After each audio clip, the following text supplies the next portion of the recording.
Welcome everyone to our brand new adventures in a brand new country. After 28 hours of travel, we have landed in this chill, remote, picturesque town of Coron. This beautiful island town in the Philippines is one heck of a place, and we've got an action-packed 48 hours to show you the sights, the smells, the tastes, and of course, the amazingly gorgeous boat tours here in Coron.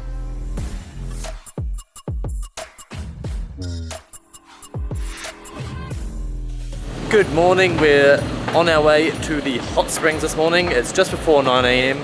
We are getting ready to rock and roll. It is a sunny day. We're about halfway through the drive. It's about a 20-minute drive from Coron Town to the hot springs. We thought we'd just stop and show you the road conditions, because if you're kind of an amateur scooter rider, I think you might want to double think taking the scooter ride out here, maybe jump on a tricycle, because it's mostly this like clay, rough gravel that you can kind of see coming nice and early has meant we've avoided pretty much all the crowds. You can see there's pretty much a completely empty car park except for like 2 motorbikes in front of me. So I think we're going to have pretty much our own private experience.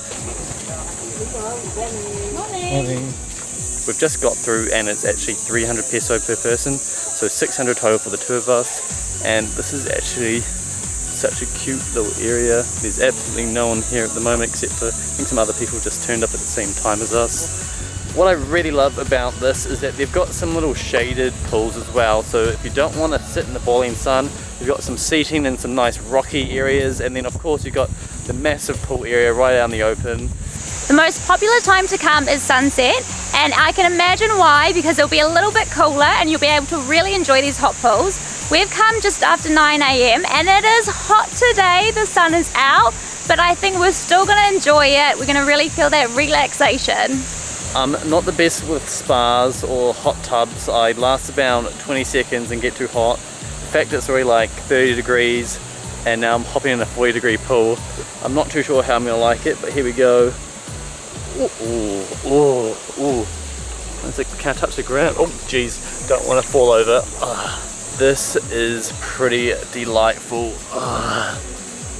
Oh yeah. So the bottom of the pool is also lined with a bunch of pebbles, which feels really odd but kind of really satisfying between my toes. This is so relaxing. For our very first day in Philippines and Coron, I couldn't think of a better start. Oh my goodness, this is so nice. It's so warm. I love hot baths, so this is right up my alley. The cool thing about this place is it's salt water. It's one of the few places in the entire world that has a saltwater hot pool. After about an hour at the hot springs, we are going to head back and I think grab some food to eat because I'm really starving. What we found with these hot springs is that they're actually really nice. Like, the photos online do not do this place justice. The water is so clean, it's so crisp. I was quite amazed about that.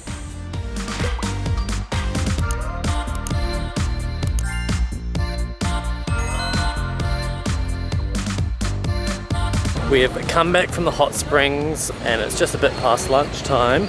So we're on the trek to find something scrumptious and delicious around Coron Town.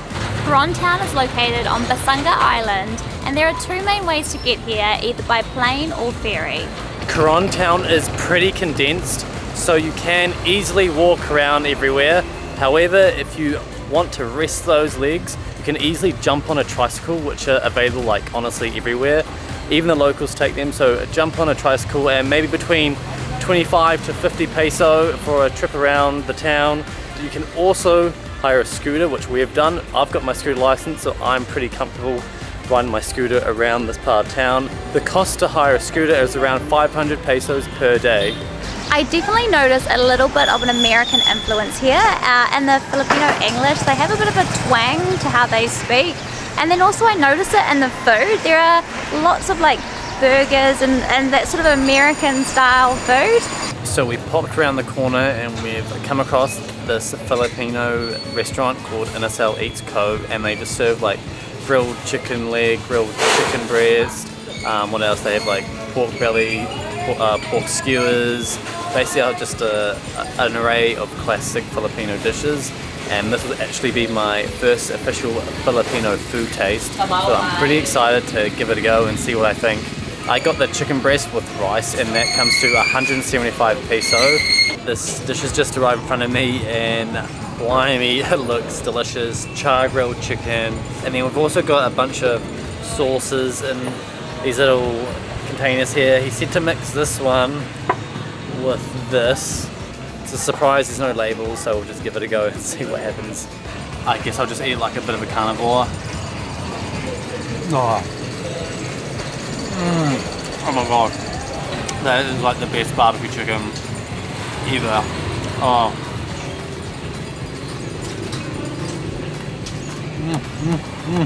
Right. Lovely char grill, moist. Okay, we got some of the sauce in here. Oh, yum. Sweet, a little bit tangy. He is giving this chicken such a huge praise, so I'm gonna give it a go. Oh, that sauce. Also, it's so sweet. Oh, that's really yummy. Okay, yep. A solid 9. Yep, definitely.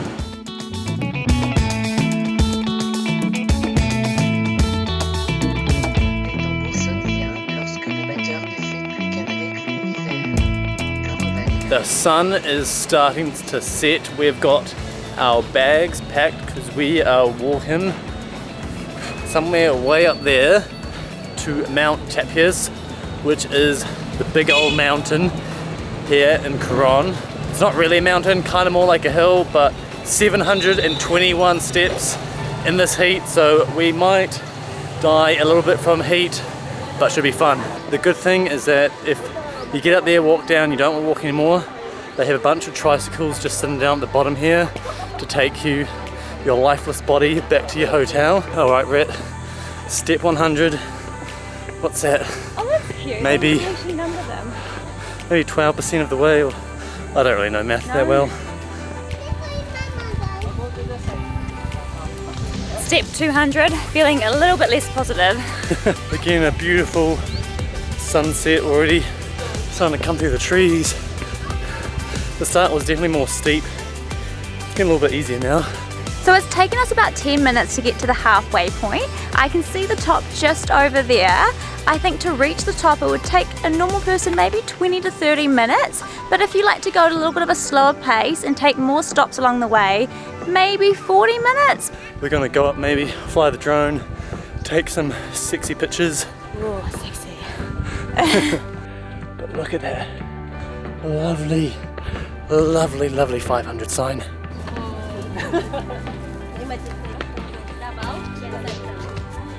So close. Oh, like 20 steps to go. I just have sweat all in my eyes. I'm drenched, but we've made it. The last of the last. High five, Haley. We made it. Maybe a few kgs lighter, but well worth it. This view is next level.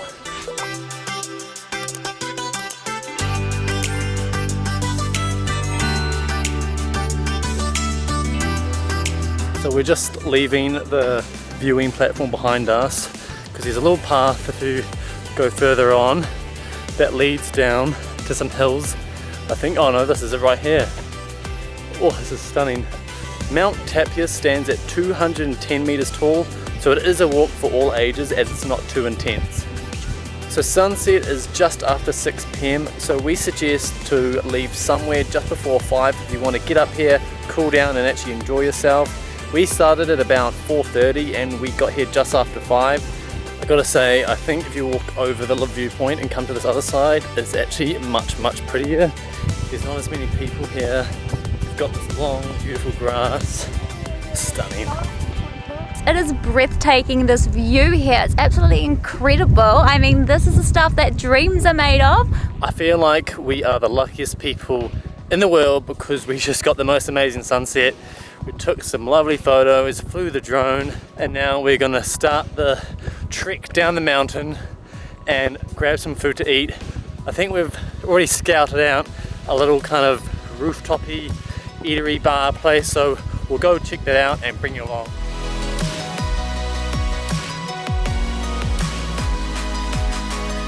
We've spotted, I think, this little rooftop bar place. Hello. That is called Alfresco Coron, I think is the place.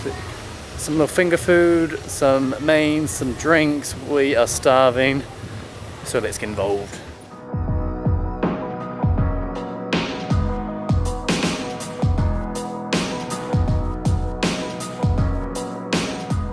We have just sat down. We've got little seats along the bar here because all the seats are packed. So I think if you want to get a seat, maybe come at like 6 or something a little earlier. We're here at like 7:30 and we're like one of the last places to get a seat. But we're looking through the menu trying to find something delicious, and some of it sounds amazing.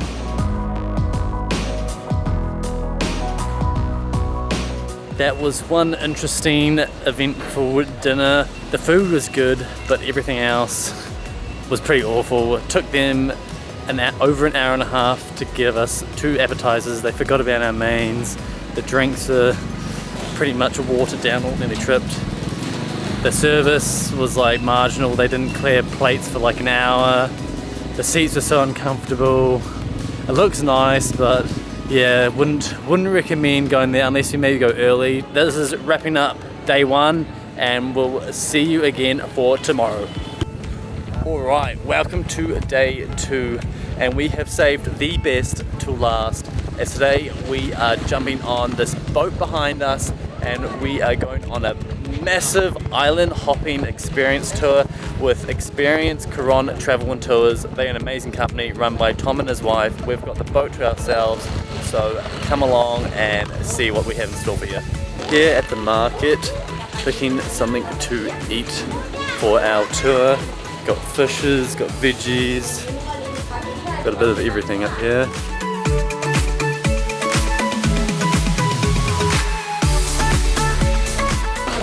Oh gosh, they have whole pig heads. Oh my goodness. So we're just getting some meats for lunch. They've got an array of chicken, pork, liver, some pigs here if you really want that, but we're gonna just get some chicken and some pork for the crew on board to make us food. And then there's like other sections that have like fresh veggies, rice, drinks. It's quite a unique experience coming here. I mean, I've never really seen meat and whole pig's heads like that before. People have said that it's quite smelly. I actually don't think the smell's that bad at all. I think it's completely fine. So definitely come and check this place out.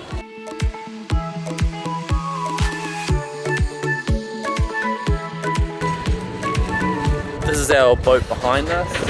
It looks deliciously awesome. We've also paid for a clear kayak, which you can see on the side there, that's in there. So we'll do that at one of the really clear lagoons later today as well.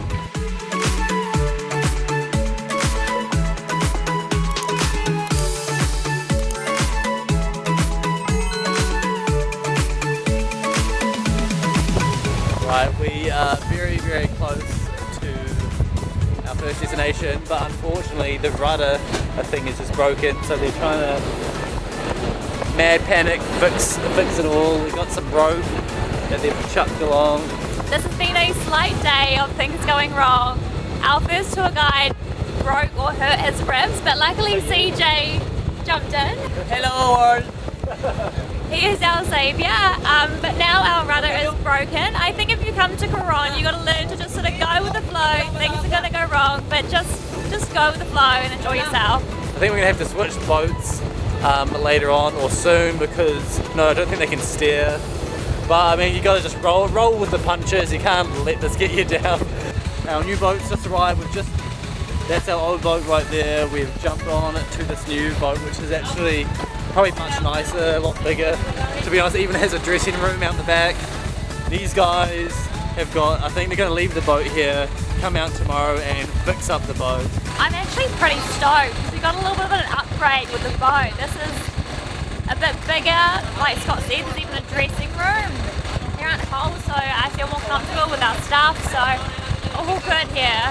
We arrived at our first spot. It's called Siete Pecador. We will put a little description or something or what it's actually called because I know I'm not saying it right. The snorkeling was really good, though the only downside so far is that we have to wear life jackets. I'm a pretty confident swimmer, so I normally never wear life jackets, but you know, that's part of the safety here, so you just got to go along with it. Right, after our first stop, we are coming into Kayangan Lake, which is definitely one of the most popular spots here in Coron. It is so peaceful and sunny here. I think because of the little delay that we had this morning with the broken boat, we haven't missed all the crowds, so we're getting the big tour companies that have arrived in their big groups of like, you know, 10, 15, 20 people on their boats.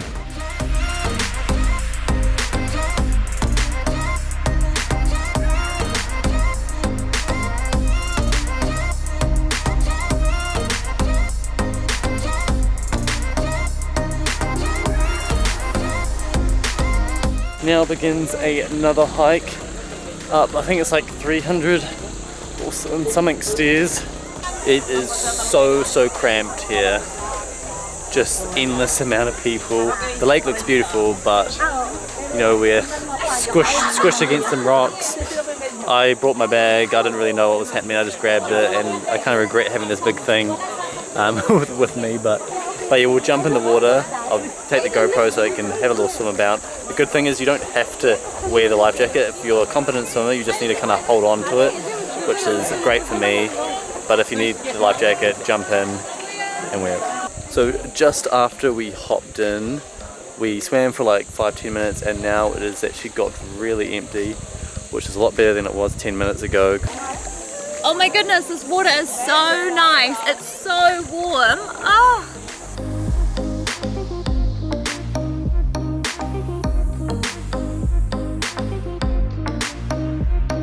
Mission complete of the first lake. That was really nice, as it got really quiet at the end there. Like, I feel like Haley had the whole lake to herself for a bit. Now we're on our way down. I think we're gonna maybe stop at a beach, have lunch, and then carry on.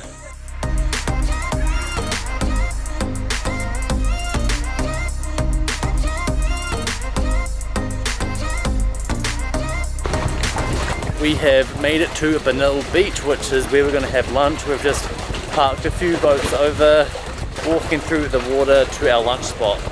We've come to this little hut right on the beach for lunch, and I must say it is super clean here. It's one of the cleanest places I've had for lunch. Oh my goodness, this is a lot of food. I don't know if we'll make much of a dent in this, but we'll give it our best go. We got chicken adobo, we got pork, some like vegetarian noodles, an eggplant dish, pineapple, enough rice for a whole village, mango, banana, some lady gave us some watermelon, and then we got a soya sauce to mush it all together and enjoy.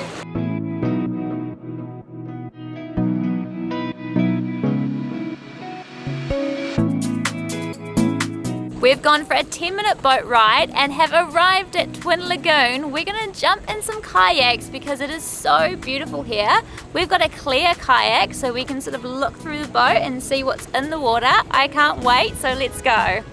I have the engines behind me. Chugga, chugga. Doing all of the work.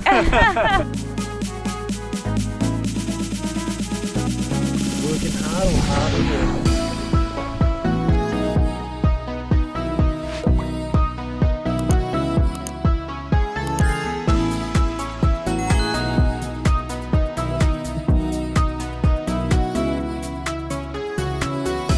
CJ is a sneaky little fish, and he swam underneath the rocks because he's just advanced man. Where we got to go over these steps and jump in, I think.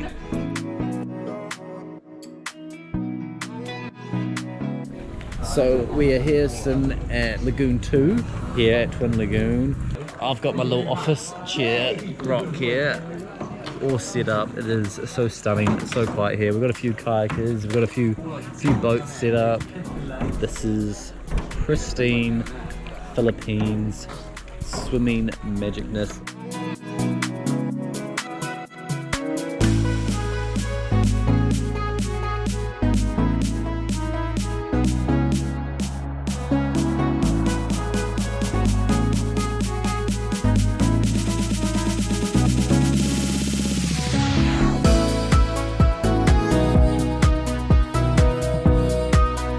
Right here is our sunset spot called Sunset Beach. I think there's only one other boat here, so we've kind of, you know, got this romantic sunset beach to ourselves. I think Haley and I are gonna chill out, relax, go for a swim, a snorkel, maybe stay here for like an hour or so and then probably call it a day, but we'll see how we go.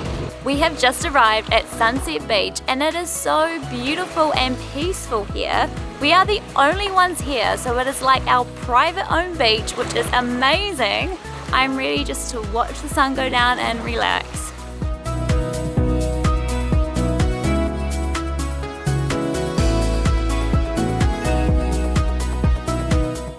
After an amazing 48 hours here in Coron, I definitely see the popularity and why so many people come here.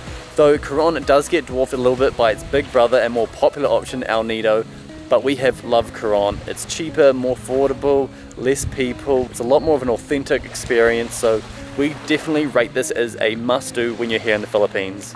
We are packing up, getting our gear sorted, and we're gonna jump on the boat and call it a day. We have had a marvelous sun-soaked day here, so I'm looking forward to getting back to our hotel and maybe taking a really long nap because I am exhausted.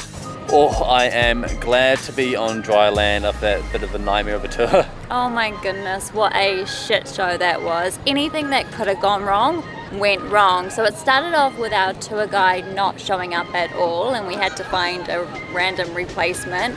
And then our boat broke down in the middle of the ocean and we were stranded for over an hour. So pretty much going private was redundant because we ended up going to all the spots at the same time as the big tour groups. So all in all, I mean, we still had a somewhat good experience, but probably wasn't worth the amount of money that we spent just because of the issues we had. I think we are super unlucky. I hope we're super unlucky and Yeah. this is not the normal experience. I think we are. So don't sleep on that subscribe button, hit that bell. And say hi to us in the next video. Dum, bum, bum, bum, bum, bum, bum, bum.